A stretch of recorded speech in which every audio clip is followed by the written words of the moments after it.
ओम शांति। आज 25 मई 2025 प्रातः मुरली। ओम शांति। अव्यक्त बाप-दादा। रिवाइज 4-9-5 मधुबन। शिक्षा के साथ क्षमा और रहम को अपना लो। दुआओं दो, दुआएं लो तो आपका घर आश्रम बन जाएगा। आज बाप दादा सर्व बच्चों के मस्तक में प्यूरिटी की रेखाएं देख रहे हैं, क्योंकि ब्राह्मण जीवन का फाउंडेशन ही है पवित्रता। पवित्रता की रेखाएं कौन सी है जानते हो? पवित्रता सर्व को प्रिय है। पवित्रता सुख, शांति, प्रेम, आनंद की जननी है। पवित्रता मानव का सच्चा श्रृंगार है। पवित्रता नहीं तो मानव जीवन का मूल्य ही नहीं। जैसे देखते हो देवताएं पवित्र हैं, इसलिए ही माननीय और पूजनीय हैं। पवित्रता नहीं है तो मानव जीवन को आजकल देख रहे हो। बाप दादा ने आप सभी बच्चों को ब्राह्मण जन्म का वरदान यही दिया, पवित्र भव, योगी भव। जिस आत्मा में पवित्रता है उसकी चाल चलन चेहरा चमकता है। इसीलिए पवित्रता ही जीवन को श्रेष्ठ बनाने वाली है। वास्तव में आप सब बच्चों का आदि स्वरूप ही पवित्रता है, अनादि स्वरूप भी पवित्रता है। ऐसे पवित्र आत्माओं की विशेषताएं उनकी जीवन में सदा पवित्रता की पर्सनालिटी दिखाई देते हैं। पवित्रता की रियलिटी, पवित्रता की रॉयल्टी चेहरे और चाल में दिखाई देती है। यह रेखाएं जीवन का श्रृंगार है। रियलिटी है मैं अनादि आदि स्वरूप स्मृति से समर्थ बन जाता है। रॉयल्टी है स्वयं भी स्वमान में और हर एक को सम्मान देकर चलने वाला पर्सनालिटी है। सदा संतुष्टता और प्रसन्नता, स्वयं भी संतुष्ट और अन्य को भी संतुष्ट करने वाले। पवित्रता से प्राप्तियां भी बहुत हैं। बाप दादा ने आप सभी बच्चों को क्या क्या प्राप्ति कराई है वह जानते हो ना? कितने खजानों से भरपूर किया है। अगर प्राप्तियों को स्मृति में रखे तो भरपूर हो जाए। सबसे पहला खजाना दिया है ज्ञान का खजाना, जिससे जीवन में रहते दुख अशांति से मुक्त हो जाते हैं। व्यर्थ संकल्प, नेगेटिव संकल्प, विकल्प विकर्म से मुक्त हो जाते हैं।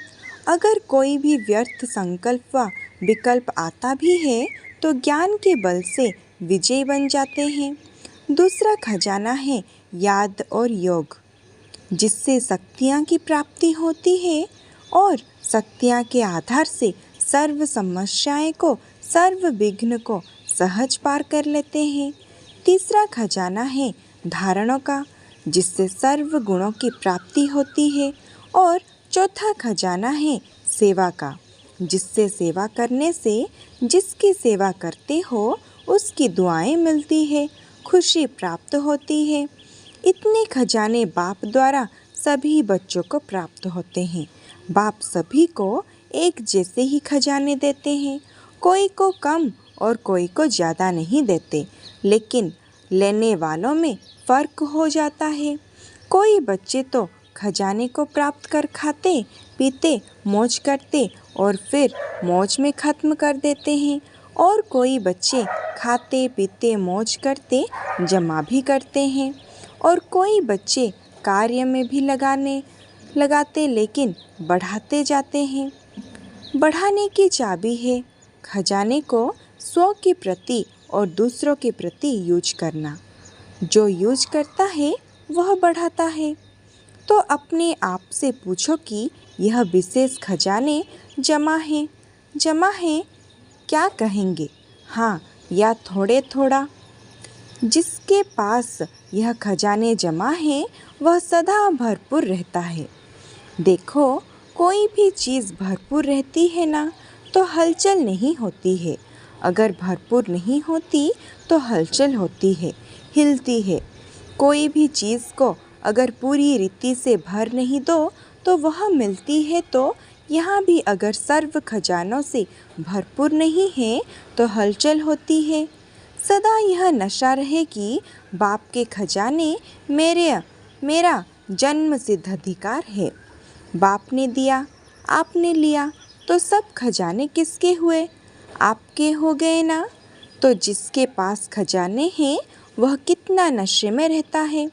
जैसे छोटा सा राजा का लड़का राजकुमार होता है, पता भी नहीं होता है कि बाप का पास क्या क्या खजाना है, लेकिन नशा रहता है कि बाप के खजाने मेरे खजाने हैं, और खजाने की खुशी में रहता है। अगर खुशी कम रहती है तो उसका कारण क्या होता है? बाप ने तो खजाने दिए हैं, सुना, लेकिन एक है सुनने वाले, दूसरे में सामने वाले, दूसरे में समाने वाले। जो समाने वाले हैं वह नशे में रहते हैं। आज नए नए बच्चे भी आए हैं। बाप दादा आप लकी बच्चे को, बाप आप सबको भाग्य की मुबारक दे रहे हैं। अपने भाग्य को पहचाना है। परमात्मा प्यार, अविनाशी प्यार जो सिर्फ एक जन्म नहीं चलता, अनेक जन्म सदा ही प्यार कायम रहता है। क्योंकि यह जो समय चल रहा है, यह समय भी संगम युग भाग्यवान युग है। सतयुग को भी भाग्यवान कहते हैं, लेकिन वर्तमान संगम युग का समय उससे भी भाग्यवान है। क्यों? इस संगम युग में ही बाप द्वारा अखंड भाग्य का वरदान वर्षा प्राप्त होता है। तो ऐसे संगम युग में भाग्यवान समय में आप सभी अपना भाग्य लेने के लिए पहुंच गए हो।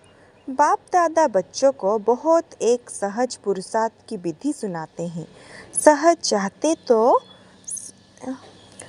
चाहते तो हो ना, मुश्किल तो नहीं चाहते हो। इन बच्चों को तो भाग्य की सहज विधि मिली है ना। सबसे सहज, और कुछ भी नहीं करना, सिर्फ एक बात करना। एक बात तो कर सकते हो ना? हाँ करो या ना करो, कहो हाँ जी। तो सबसे सहज विधि है अमृत वेले से लेकर सबको जो भी मिले उससे दुआएं लो और दुआएं दो। चाहे क्रोधी भी आवे, लेकिन आप उसको भी दुआएं दो और दुआएं लो। क्योंकि दुआएं तीव्र पुरुषार्थ का बहुत सहज यंत्र है।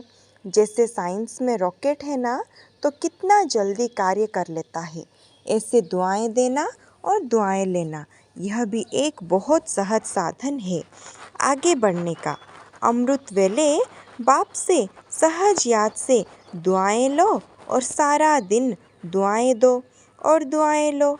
यह कर सकते हो तो हाथ उठाओ। कोई बद्दुआ दे तो क्या करेंगे? आपको बार बार तंग करते तो देखो, आप परमात्मा के बच्चे, दाता के बच्चे दाता हो ना। मास्टर दाता तो हो, तो दाता का काम क्या होता है? देना। तो सबसे अच्छी चीज़ है दुआएं देना। कैसे भी व्यक्ति हो, लेकिन है तो आपका भाई बहन।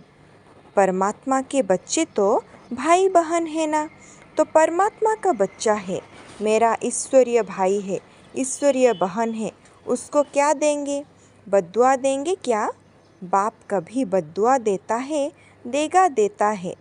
हाँ या ना? हाँ ना करो, बहुत खुश रहेंगे। क्यों?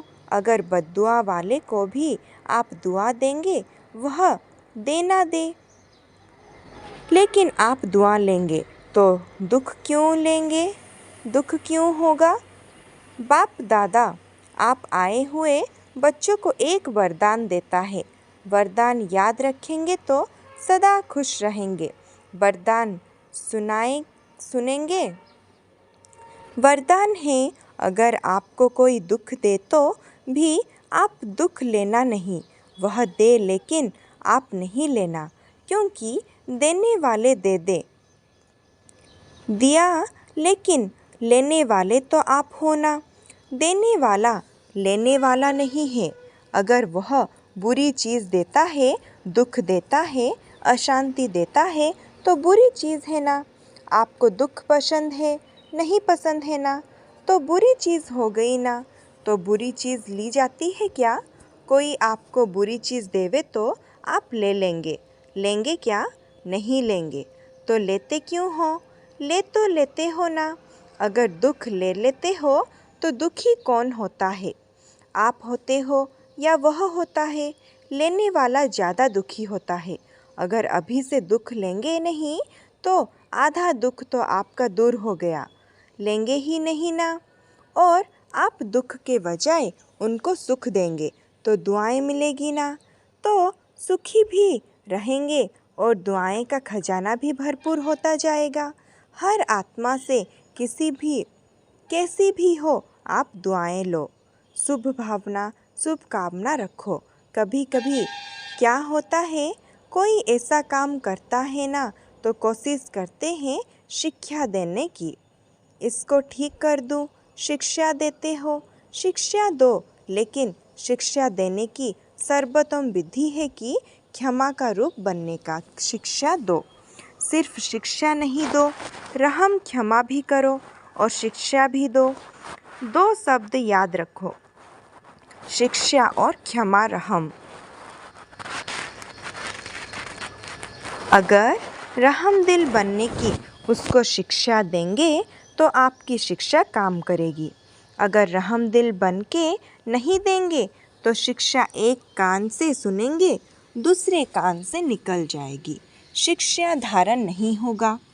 ऐसे है ना, अनुभव है। आप भी किसका शिक्षक तो नहीं बन जाते। शिक्षक बनना जल्दी आता है, लेकिन क्षमा करना दोनों साथ साथ चाहिए। अभी से रहम रहम करने की विधि है शुभ भावना, शुभ कामना। जैसे कहते हैं ना, सच्चा प्यार पत्थर को भी पानी कर देता है, ऐसे ही क्षमा स्वरूप से शिक्षा देने से आपका कार्य जो चाहते हो यह नहीं करे, यह नहीं हो, वह प्रत्यक्ष दिखाई देगा। आपके रहम दिल बन शिक्षा देने का प्रभाव उसकी कठोर दिल भी परिवर्तन हो जाएगी। तो क्या वरदान मिला? ना दुख देना, ना दुख लेना। पसंद है तो अभी लेना नहीं, गलती नहीं करना। जब आप बाप दुख नहीं देता तो फॉलो फादर तो करना है ना। कर रहे हो? कभी कभी थोड़ा डांट देते हो, डांटना नहीं, रहम करो, रहम के साथ शिक्षा दो। बार बार किसको डांटने से और ही आत्मा जो ही है ना वह दुश्मन बन जाती है, घृणा आ जाती है।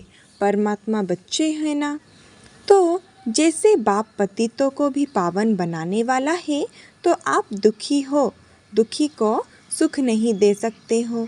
अभी जाकर ट्रायल करना, ट्रायल करेंगे ना तो पहले charity beggars at home, charity beggars at home. परिवार में अगर कोई दुख देवे तो भी दुख लेना नहीं, दुआएं देना, रहम दिल बनना। पहले घर वालों को करो, आपके घर का प्रभाव माहौल में पड़ेगा, मोहल्ले का प्रभाव देश में पड़ेगा, देश का प्रभाव विश्व में पड़ेगा। सहज है ना, अपने परिवार में शुरू करो, क्योंकि देखो एक भी अगर क्रोध करता है तो घर का वातावरण क्या हो जाता है। घर लगता है या युद्ध का मैदान लगता है, उस समय अच्छा लगता है, नहीं लगता है ना। आप लोगों के लिए भी है। अपने अपने साथियों से, अपने अपने कार्यकर्ताओं से दुख लेना, ना दुख देना, दुआएं देना और दुआएं लेना। अगर आप अधिकार से ऐसे समय पर भी दिल से मेरा बाबा कहेंगे, परमात्मा बाबा मेरा बाबा, तो कहावत है कि भगवान सदा हाजिर है। अगर आपने दिल से अधिकार रूप में ऐसे समय पर मेरा बाबा कहा तो बाप हाजिर हो जाएगा, क्योंकि बाप किस लिए है? बच्चों के लिए है ना। और अधिकारी बच्चे को बाप सहयोग नहीं दे, यह हो ही नहीं सकता है, असंभव। तो परिवर्तन करके जाना, जैसे आए वैसे नहीं जाना, परिवर्तन करके ही जाना। क्योंकि देखो, इतना खर्चा करके आए हो, टिकट तो लेगी ना। खर्चा भी किया, समय भी दिया, तो उसकी वैल्यू तो रखेंगे ना। तो वैल्यू है स्व परिवर्तन से पहले घर का परिवर्तन, फिर विश्व का, देश का परिवर्तन। आपका घर आश्रम बन जाए, घर नहीं आश्रम। वैसे शास्त्र भी कहते हैं गृहस्थ आश्रम, लेकिन आज आश्रम नहीं है। आश्रम अलग है, घर अलग है। तो घर को आश्रम बनाना, दुआएं देना और लेना, यह आश्रम का कार्य है। आपका घर मंदिर बन जाएगा। मंदिर में मूर्ति क्या करती है? दुआएं देती है ना। मूर्ति के आगे जाकर क्या कहते हैं? दुआ दो, मर्सी मर्स, मर्सी मर्स कह के चिल्लाते हैं। तो आपको भी क्या देना है? तो आपको भी क्या देना है? दुआ, ईश्वरीय प्यार दो, आत्मिक प्यार, शरीर का प्यार नहीं, आत्मिक प्यार। आज प्यार है तो स्वार्थ का प्यार है, सच्ची दिल का प्यार नहीं है। स्वार्थ होगा तो प्यार देंगे, स्वार्थ नहीं होगा तो डांट केयर। तो आप क्या करेंगे? आत्मिक प्यार देना, दुआ देना, दुख ना लेना, ना दुख देना। देखो, आपको चांस मिला है, बाप दादा को भी खुशी है। इतने जो भी सब आए हैं, इतने घर तो आश्रम बनाएंगे ना, पक्का कि थोड़ा थोड़ा कच्चा। जो समझते हैं कुछ भी हो जाए, थोड़ा सहन तो करना पड़ेगा, समाने की शक्ति कार्य में लगानी पड़ेगी। लेकिन सहन शक्ति का फल बड़ा मीठा होता है। सहन करना पड़ता है, लेकिन फल बड़ा मीठा होता है। तो जो पक्का वायदा करते हैं, घर घर को स्वर्ग बनाएंगे, मंदिर बनाएंगे, आश्रम बनाएंगे, वह हाथ उठाओ। देखा देखी में नहीं उठाना, क्योंकि बाप दादा हिसाब लेगा ना। फिर देखकर नहीं उठाना, सच्चा सच्चा मन का हाथ, मन से हाथ उठाओ। अच्छा दादियाँ, इनको इसकी क्या प्राइज़ देंगे? हाँ बोलो। दादी, इतने मंदिर बन जाएंगे तो आप उसको क्या प्राइज़ देगी? यह तो प्राइज़ नहीं दी, यह तो काम सुना दिया। देखो, प्राइज़ तो आपको मिल जाएगी, कोई बड़ी बात नहीं है। लेकिन बोलो, आप जाने के बाद अपनी धारणों से परिवर्तन करना और 15 दिन के बाद, मास के बाद अपनी रिजल्ट लिखना। जो 1 मास भी दुख नहीं लेगा ना देगा, उसको बहुत अच्छी प्राइज़ देंगे। अगर आप आएंगे तो मुबारक है, अगर नहीं आ सकते तो भी सेंटर पर भेजेंगे। अच्छा, चारों ओर के देश विदेश के बच्चों की याद बाप दादा को मिली है। चाहे फ़ोन द्वारा याद भेजी है, चाहे पत्र द्वारा, चाहे दिल में याद किया, तो बाप दादा सभी बच्चों को, चाहे भारत के चाहे विदेश के, रिटर्न में दुआएं और याद प्यार पदम गुणों दे रहे हैं। चारों ओर के परमात्मा प्यार के अधिकारी बच्चों को चारों ओर सर्व खजानों से भरपूर, निर्विघ्न, निर्विकल्प, निर्व्यर्थ संकल्प रहने वाली श्रेष्ठ आत्माओं को साथ साथ सर्व परिवर्तन करने और कराने की उमंग उत्साह में उड़ने वाले बच्चों को साथ साथ बाप दादा को सच्ची दिल का समाचार देने वाले सच्चे दिल वाले बच्चों को विशेष दिलाराम के रूप में, बाप के रूप में, शिक्षक के रूप में, सद्गुरु के रूप में पदम गुणों याद प्यार और नमस्ते। वरदान, भटकती हुई आत्माओं को यथार्थ मंजिल दिखाने वाले चैतन्य लाइट हाउस भव। किसी भी भटकती हुई आत्मा को यथार्थ मंजिल दिखाने के लिए चैतन्य लाइट हाउस बनो। इसके लिए 2 बातें ध्यान पर रहे। एक, हर आत्मा की चाहने को परखना, जैसे योग्य डॉक्टर उसे कहा जाता है जो नब्ज को जानता है। ऐसे परखने की शक्ति को सदा यूज़ करना। 2. सदा अपने पास सर्व खजानों का अनुभव कायम रखना। सदा यह लक्ष्य रखना कि सुनाना नहीं है, लेकिन सर्व संबंधों का, सर्व शक्तियों का अनुभव कराना है। स्लोगान: दूसरों की करेक्शन करने के बजाय एक बाप से ठीक कनेक्शन रखो। अव्यक्त इशारे: रूहानी रॉयल्टी और प्यूरिटी की पर्सनालिटी धारण करो। अपना निजी स्वरूप वो वरदानी स्वरूप सदा स्मृति में रहे तो अपवित्रता और विस्मृति का नामो निशान समाप्त हो जाएगा। विस्मृति वो अपवित्रता क्या होती है?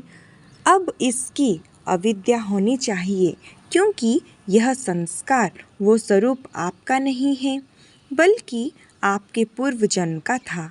अभी आप ब्राह्मण हो, ये तो शुद्ध है, संस्कार वो स्वरूप है। ऐसे अपने से भिन्न अर्थात दूसरे के संस्कार अनुभव होना, इसको कहा जाता है न्यारा और प्यारा। अच्छा, ओम शांति।